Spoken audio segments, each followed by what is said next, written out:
I swore I set out to not have this episode be another one about Mike Tomlin, but I'm also not one to go running from a big story, and this is kind of the big story. Good morning to you. Good Wednesday morning. I'm Dejan Kovacevic of DK Pittsburgh Sports. This is Daily Shot of Steelers, presented by FanDuel. If your thing happens to be hockey and or baseball, I also offer daily shots of Penguins and Pirates that I hope you'll check out here as well. In Tomlin's weekly press conference yesterday, he addressed several things, some on his own, some as the result of questioning. I don't know that there was a single surprise in that setting, but then I never enter expecting that there will be. Would he consider changes to the players? Sure, yeah, they're moving guys around right now. First thing he referenced was the possibility that Patrick Queen might miss the game this week in Baltimore, and of course he'd have to be replaced as the green dot guy. Would he consider changes to his coaching staff? Nothing in some big scope, he answered. The subject came up of that play that the Bills ran probably 100 times on Sunday. Most of those 100 times with considerable success. And Tomlin went on to explain some of the things that he and the coaches observed in the film afterward that helped that success ratio. He was asked why Pat Freiermuth never got onto the field. Well, rarely anyway. 17 snaps, 0 targets, and he came back with the standard, we have a bunch of guys who are capable. I think we've been through some of these questions before. He hates participation questions. And he was asked yet again what it was like, personally, for him to hear fans chanting for his firing. This was his response. In general, I agree with him. From this perspective, football is our game. We're in the sport entertainment business. And so if you root for the Steelers, entertaining them is winning. And so when you're not winning, it's not entertaining. And if you've been in this business, you understand that. And so I respect it. I share frustrations. I understand what makes this thing go, and winning is what makes this thing go. I get what he's about. At least I think I do, to whatever extent that's possible. He's about, and I've shared this with you countless times over the years, winning the football game that's next up on the schedule. That's it. That's really it. And even in this press conference where it was clear to see he was trying harder than he usually does, he still wouldn't take questions on things that he long ago decided he wouldn't take questions. Believe me, I'm not talking about strategy or giving away stuff to the Ravens. I'm talking about comparing the degree to which he is open to change right now versus how he's handled that in the past. Wanted nothing to do with it. Why? Because seasons aren't connected in his eyes. There's no such thing as a trend or a pattern that exceeds 12 months.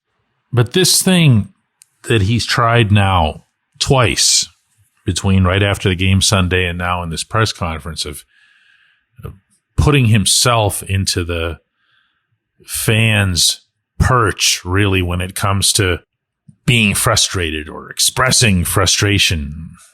No. And then attempting to paint it as if somehow if they just win this game or win the next game, they'd be entertained. And if they're entertained, it's okay. Listen. I know this is unfair. I get that. A football coach is being interviewed. I always try to remember that. This isn't someone who signed up to be some civic psychologist where he's going to stand up there at a podium while he's preparing for a football game and try to share some super philosophical wisdom about how the city feels. If anything, and he'd never say this, it's really just more of a nuisance. Now, he can't blame the media on this one, much as I'm sure he'd like to. That was you guys. But I still feel compelled to say here, even though I'm openly acknowledging to you that I think it's unfair to do so, that that's not it. If you missed yesterday's episode, I read out loud direct accounts from people sitting in those yellow seats. They even gave me their section numbers, vividly describing why they felt the way they did, whether it was about the 4th and 2 Kenny Gainwell run, the Renegade fiasco, or the even louder Fire Tomlin chants that followed, probably because people were mad about being drowned out or attempted to be drowned out by Renegade. And what he did yesterday with this response is to just move it off to the side. Simplify it, whittle it down, say that you don't have time for it, effectively.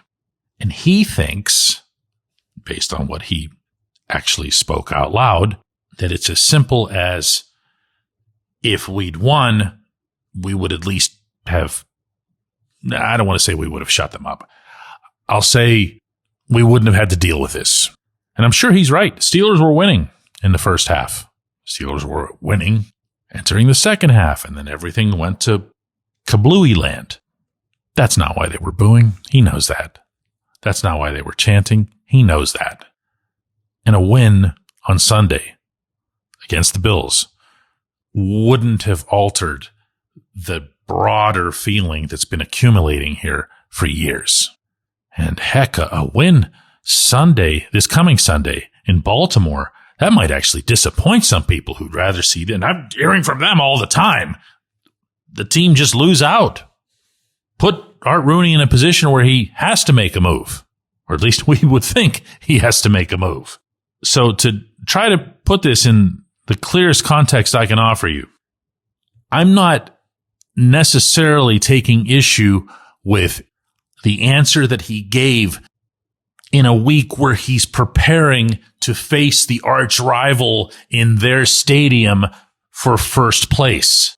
Fact is, he probably got through that thing as quickly and as unscathed as he could while trying to maintain a certain aura about him. He was, incidentally, if you haven't seen the video, smiling through the beginning of that answer. But what moves me the most about it is just this idea that everything is so tight-windowed when it comes to a timeline. There's never too much looking back. There's never any looking forward.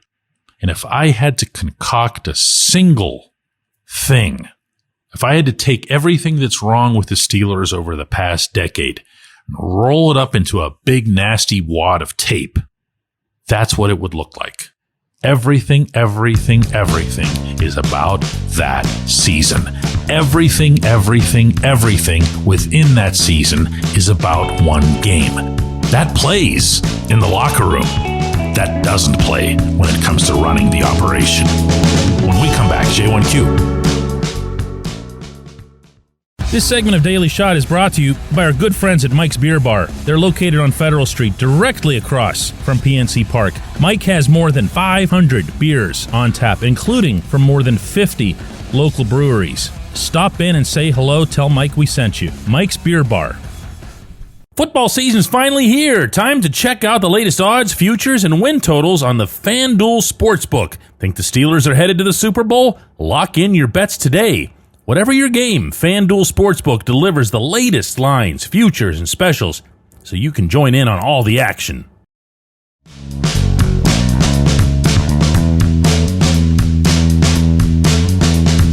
Today's J1Q comes from Samantha, who says, DK, will the fans show up to support and be the 12th man at the next home game, or will they help the team implode further? I get the frustration.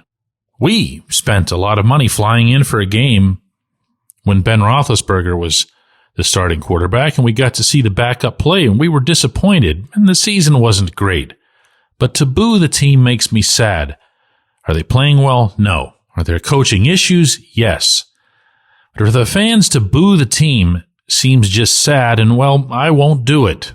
I might do a puzzle or something during the game, but I won't boo them. I'm just picturing you.